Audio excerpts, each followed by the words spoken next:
All right, let's get into it. Today, we are talking about a tiny mineral that gets a ton of buzz, especially for women, and that's magnesium. So, let me ask you something. Have you ever been there? Wide awake at 3 a.m., dealing with those awful cramps, or just feeling that constant low grade hum of stress? If that sounds familiar, you are so not alone. Honestly, these are the big reasons so many women start digging for answers. And you know where that search often leads? Yep, right to magnesium. Okay, but let's be real. It's not some magic bullet, right? Think of it more like a really important piece of your whole wellness puzzle. It's this quiet, behind the scenes helper that your body is using for literally hundreds of jobs, from making energy to just helping your muscles chill out. So, first things first, what does this mineral actually do? Let's break down its role as, like, your body's essential behind the scenes support system. So, at its most basic, magnesium is what we call an essential mineral. An essential just means your body absolutely needs it, but it can't make it on its own. You got to get it from your food.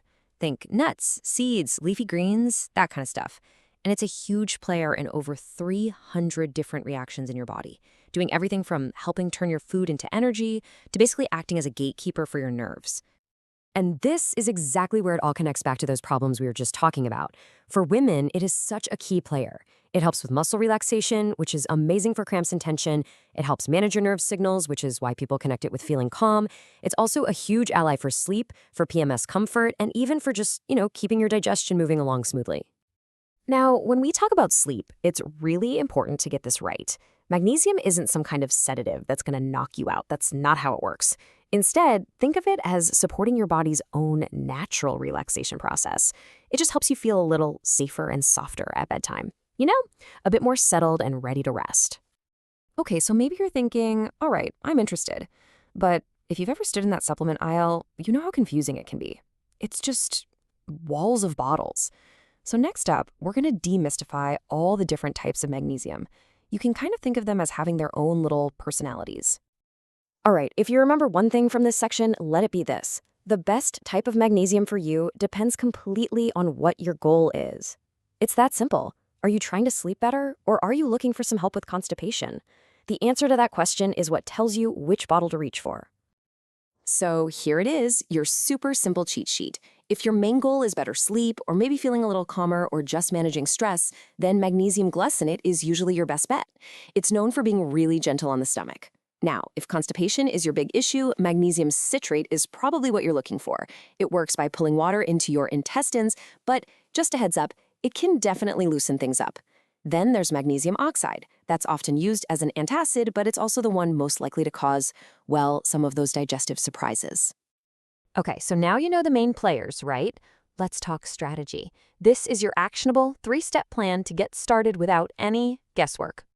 The process here is super straightforward. Step 1, pick your number 1 goal. Is it sleep? Is it digestion? Get clear on that. Step 2, and this is important, always start low and go slow. See how your body, especially your stomach, feels before you even think about increasing the amount. And step 3, be consistent. You've got to give it at least a solid 1 to 2 weeks of taking it every day before you can really judge if it's working for you. So a super common question is, okay, but when do I take it? The rule of thumb here is really easy. If you know you have a sensitive stomach, just always take it with a meal or at least a snack. If you tolerate it just fine on its own, then hey, taking it on an empty stomach can totally work too.